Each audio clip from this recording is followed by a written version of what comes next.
Hello everyone, welcome back the brain builder book. तो कैसे हैं आप सब? उम्मीद करता हूं कि आप सब ठीक होंगे। सो फ्रेंड्स, आज की ये वीडियो काफ़ी ज़्यादा इंपॉर्टेंट रहने वाली है उन एस्पिरेंट के लिए जो अपकमिंग एग्जाम के लिए प्रिपरेशन कर रहे हैं।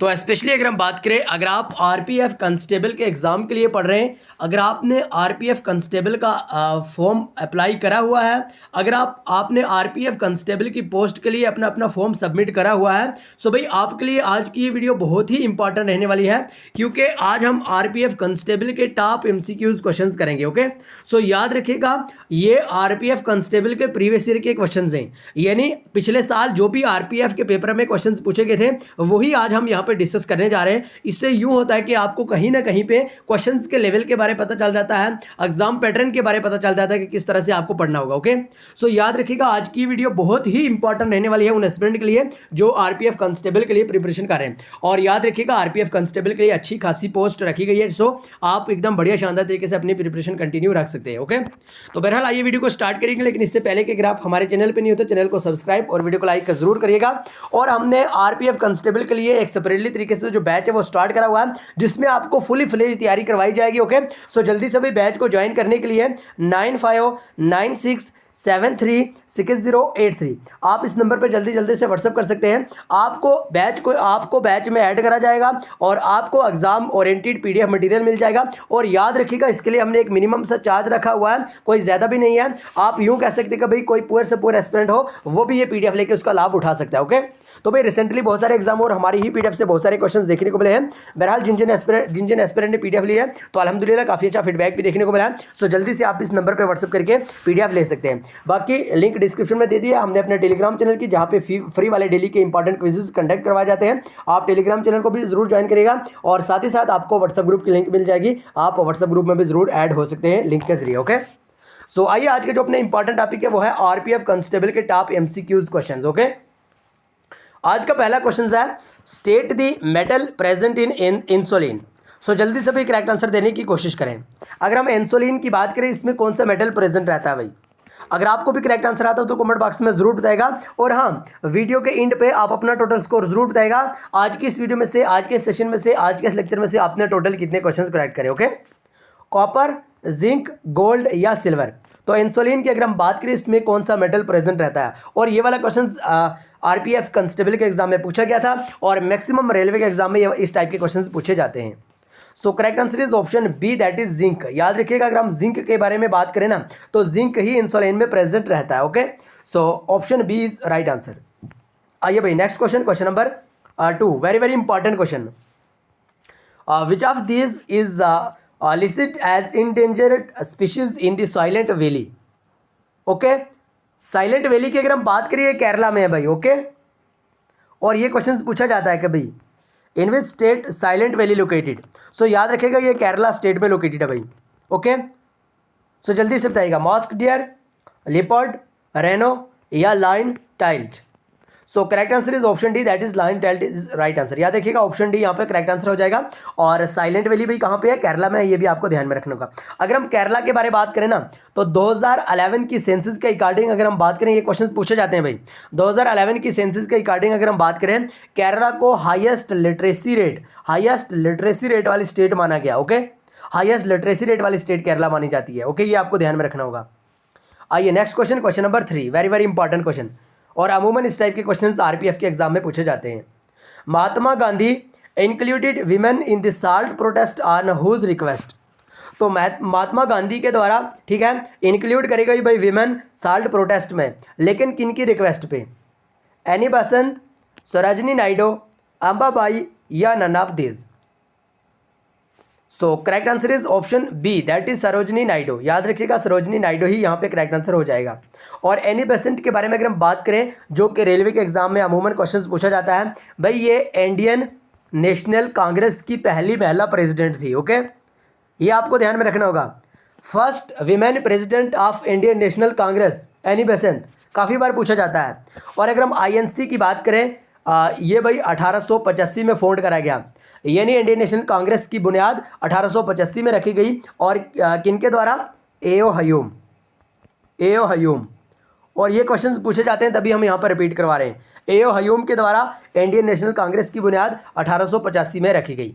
सो आज आपके लिए पहला होमवर्क ये, क्योंकि हर एक वीडियो में हम 2 से 3 होमवर्क जरूर रखते हैं। सो आज आपके लिए पहला होमवर्क यही है कि आपको बताना होगा इंडियन नेशनल कांग्रेस के पहले प्रेसिडेंट कौन थे भाई। ओके, आइए भाई next question, question number 4, very very important question. Which Mughal imperial made 5 fort in his rain. तो कौन से भाई मुगल इंपीरियल थे, ठीक है, जिन्होंने अपने टाइम में, उस टाइम में 5 फोर्ट्स यहाँ पे मेड करे। ओके, अकबर, शाहजहां, जहांगीर या औरंगजेब। सो correct answer is option A, that is Akbar. याद रखिएगा, अकबर के ही द्वारा 5 फोर्ट मेड करे गए थे भाई उनके टाइम में। ओके, आइए भाई next question, question number 5, very very important question. In which month does the monsoon arrive in India. तो भाई इंडिया में मॉनसून कौन से मंथ में आता है, ठीक है, जल्दी से बताइएगा। इस टाइप के क्वेश्चंस अमूमन रेलवे के एग्जाम में पूछे जाते हैं, स्पेशली आरपीएफ के एग्जाम में।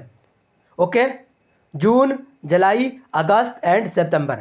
सो correct answer is option A, that is जून। याद रखिएगा, मॉनसून जून में इंडिया में आते हैं। ओके, और देखिए जो हम यहाँ पे आपको क्वेश्चन डिस्कस करवाते हैं, ये कोई एवं ही क्वेश्चंस नहीं है, कोई से कहीं से हमने उठा के नहीं लाए, ये प्रीवियस ईयर क्वेश्चंस हैं और एग्जाम ओरिएंटेड क्वेश्चंस हैं। हम अपने चैनल पे वही क्वेश्चन डिस्कस करते हैं जो एग्जाम ओरिएंटेड होते हैं। ओके, सो जल्दी से, इसलिए आप हमें जल्दी से व्हाट्सअप कर सकते हैं 9596736083। इस नंबर पर व्हाट्सअप करिए, आपको जल्दी जल्दी से रेलवे के आरपीएफ कांस्टेबल के रिलेटेड एग्जाम ओरिएंटेड मटीरियल मिल जाएगा। ओके, आइए next question, question number 6, very very important question. Article 17 in Indian constitution is related to. तो आर्टिकल 17 के बारे में आपसे पूछा गया है, इंडियन कॉन्स्टिट्यूशन के किससे रिलेटेड है भाई, जल्दी से बताइएगा। Abolition of titles, abolition of untouchability, abolition of freedom या एबोलिशन ऑफ एक्सप्लोजन। सो बड़ा सिंपल सा और बेसिक सा क्वेश्चन है। Correct answer is option B, that is abolition of untouchability. Okay, untouchability, छूत छात, इससे ही रिलेटेड आर्टिकल 17 यानी आर्टिकल 17 रहता है। Okay, so option B is right answer. And the next question is question number 7। Municipalities are introduce in the constitution by which of the following act. तो जो municipalities रहती है वो इंट्रोड्यूस करेगी भी कॉन्स्टिट्यूशन में, लेकिन कौन से एक्ट्स के according. 73 amendment act, 74 amendment act, 78 amendment act या none of these. So correct answer is option B, that is 74 amendment act. याद रखिएगा, 74 अमेंडमेंट एक्ट के ही द्वारा म्युनिसिपैलिटीज इसके अंडर आती है। ओके, आइए next question, question number 8। Which is the famous dance from form of north India. तो भाई नॉर्थ इंडिया का कौन सा फेमस डांस माना जाता है, कथकली, कथक, कुचिपुड़ी या Mohiniattam. So correct answer is option B, that is Kathak. और कथक के बारे में अगर हम बात करें, ये यूपी उत्तर प्रदेश से रिलेटेड है। कथकली के बारे में बात करें, Kathakali is related to Kerala, Kuchipudi is related to Andhra Pradesh. Okay, and Mohiniattam is related to, जल्दी से बताइएगा भाई, मोहिनीअट्टम कौन सी स्टेट्स का इंपॉर्टेंट क्लासिकल डांस माना जाता है। बहरहाल question number 9, who is the first Indian women to win gold in Asian games. तो इंडिया की वो पहली कौन सी महिला थी जिन्होंने भाई एशियन गेम में गोल्ड मेडल जीता। Kamaljeet Sandhu, Sania Mirza, both and B या none of these. So correct answer is option A, that is Kamaljeet Sandhu. याद रखिएगा, ऑप्शन ए यहाँ पे करेक्ट आंसर हो जाएगा। And the next question is question number 10। Which of these states has the longest international border. So जल्दी से बताइएगा, कौन सी इंडिया की वो स्टेट है जो कि लॉन्गेस्ट इंटरनेशनल बॉर्डर रखती हो। Nagaland, Mizoram, Andhra Pradesh and none of these. सो ये आपको कमेंट बॉक्स में बताना होगा, ये आपके लिए आज का दूसरा होमवर्क है। ओके, ज़रूर बताइएगा। And the next question is question number 11। Who was the founder of Sikhism. तो सिखिज्म के फाउंडर किन्हें माना जाता है, बड़ा बेसिक सा क्वेश्चन है। गुरु गोविंद सिंह, गुरु नानक जी, रंजीत सिंह या none of this. So correct answer is option B, that is Guru Nanak जी। याद रखिएगा, गुरु नानक जी को ही सिखिज्म के फाउंडर माना जाता है। Okay, and the next question, question number 12। National unity day is celebrated in India on.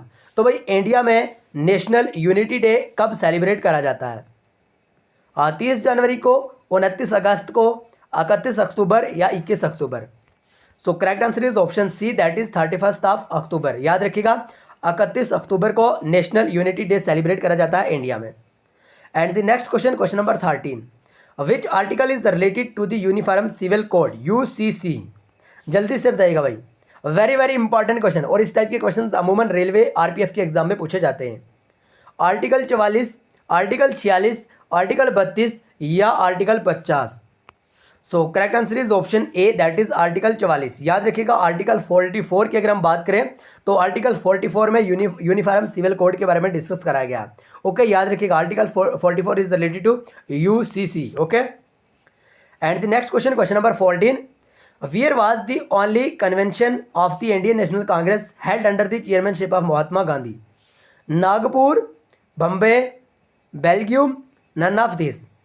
So correct answer is option C, that is Belgium. याद रखिएगा option C यहाँ पे करेक्ट आंसर हो जाएगा। And next question, question number 15, constitution of India dash. तो constitution of India क्या है? Unwritten constitution है, प्रिंटेड डॉक्यूमेंट्स है, द लॉन्गेस्ट रिटन कॉन्स्टिट्यूशन है, या नन ऑफ दिस। सो आप सबको पता होगा भाई इंडियन कॉन्स्टिट्यूशन को लॉन्गेस्ट रिटन कॉन्स्टिट्यूशन माना जाता है। ओके, याद रखिएगा ऑप्शन सी यहाँ पे करेक्ट आंसर हो जाएगा। And the next question, question number 16, in which state did Kalamkari painting start? तो भाई कौन सी स्टेट में कलामकारी पेंटिंग स्टार्ट करी गई? जल्दी से बताइएगा। Very very important question, very very important question, और आर्ट एंड कल्चर से क्वेश्चन है। हिमाचल प्रदेश, मध्य प्रदेश, अरुणाचल प्रदेश या Andhra Pradesh? So correct answer is option D, that is Andhra Pradesh. याद रखिएगा आंध्र प्रदेश इसका करेक्ट आंसर हो जाएगा। Okay, and next question, question number 17, the structural part of the constitution of India is taken from. तो constitution of India का जो स्ट्रक्चरल पार्ट है वो कहाँ से लिया गया है? Government of India Act 1919, Government of India Act 1935, Government of India Act 1985 या Government of India Act 1999। So बड़ा बेसिक सा और सिंपल सा और इंपॉर्टेंट रिपीटेड क्वेश्चन है। Option B is correct answer, यानी गवर्नमेंट ऑफ इंडिया एक्ट 1935 ही से कॉन्स्टिट्यूशन ऑफ इंडिया ने स्ट्रक्चर पार्ट लिया है। ओके, वेरी वेरी इंपॉर्टेंट क्वेश्चन, और ये बहुत ही हाई लेवल का क्वेश्चन है। काफ़ी बार यूपीएससी या केएएस या किसी अदर स्टेट पीएससी के एग्जाम में भी पूछा गया क्वेश्चन है। ओके, आइए भाई next question, question number 18, the word service is related to which of the following games? तो भाई सर्विस का जो वर्ड है ये कौन सी गेम से रिलेटेड है भाई? Volleyball, cricket, kabaddi, boxing? Correct answer is option A, that is volleyball. याद रखिएगा वॉलीबॉल से ही सर्विस रिलेटेड है। ओके, वेरी वेरी इंपॉर्टेंट क्वेश्चन, और याद रखिएगा क्वेश्चन नंबर 18 का option A is correct answer. And the next question, question number 19, who was the first chief election commission of India? तो भाई इंडिया के पहले चीफ इलेक्शन कमीशन कौन थे? सुकुमार सिंह, शक्तिकांत दास, नाजेंद्र सिंह, श्री राजीव कुमार? सो जल्दी से भाई करेक्ट आंसर देने की कोशिश करें। अगर आपको भी सही आंसर आता हो तो कमेंट बॉक्स में ज़रूर बताएगा, और हमारे व्हाट्सएप ग्रुप को जरूर ज्वाइन करेगा, लिंक डिस्क्रिप्शन में दे दिया है, और साथ ही साथ टेलीग्राम चैनल की लिंक है उसको भी ज्वाइन कर लीजिए। बहरहाल यहाँ पे क्वेश्चन नंबर 19 का ऑप्शन ए यानी सुकुमार सिंह इसका करेक्ट आंसर हो जाएगा। सुकुमार सिंह ही इंडिया के पहले इलेक्शन कमीशन बनाए गए थे। Okay, so correct answer is option A. And next question, question number 20, who started the first English newspaper in India? तो भाई पहला इंग्लिश न्यूज़पेपर किनके द्वारा स्टार्ट करा गया इंडिया में? गांधी जी के द्वारा, जेम्स अगस्टस हिक्की के द्वारा, रविंद्रनाथ टैगोर या none of this? So correct answer is option B, that is James Augustus Hicky. याद रखिएगा जे हिक्की के ही द्वारा इंडिया में पहला इंग्लिश न्यूज़पेपर स्टार्ट करा गया। ओके, तो भाई आज के इस वीडियो में हमने 20 क्वेश्चन डिस्कस करें। सो कमेंट बॉक्स में जरूर बताइएगा आज आपने 20 क्वेश्चन में से टोटल कितने क्वेश्चन करेक्ट करें। और हाँ, अगर अभी तक आपने आरपीएफ कांस्टेबल के लिए पीडीएफ परचेज नहीं करी है सो जल्दी से 9596736083 आप इस नंबर पर जल्दी से व्हाट्सअप करके एग्जाम ओरिएंटेड मटेरियल परचेज कर सकते हैं। हमारी पीडीएफ की खास बात यह है कि उसमें पॉइंट टू पॉइंट बात करी होगी। 100% उसमें आपको एग्जाम ओरिएंटेड मटेरियल मिलेगा और 100% ही ऑथेंटिक वे में आपको वहाँ पे मटेरियल मिलेगा। सो जल्दी से इस नंबर पर व्हाट्सअप करिए। ऑलरेडी बहुत सारे एस्पिरेंट ने पीडीएफ परचेज भी कर ली है, सो जल्दी से आप इस नंबर पर व्हाट्सअप करके पीडीएफ ले सकते हैं। सो आइए आज के वीडियो को यहीं पे खत्म करेंगे, मिलेंगे नेक्स्ट वीडियो में। तब तक ले bye bye, take care, love you all. लेकिन चैनल को सब्सक्राइब, वीडियो को लाइक जरूर करिएगा।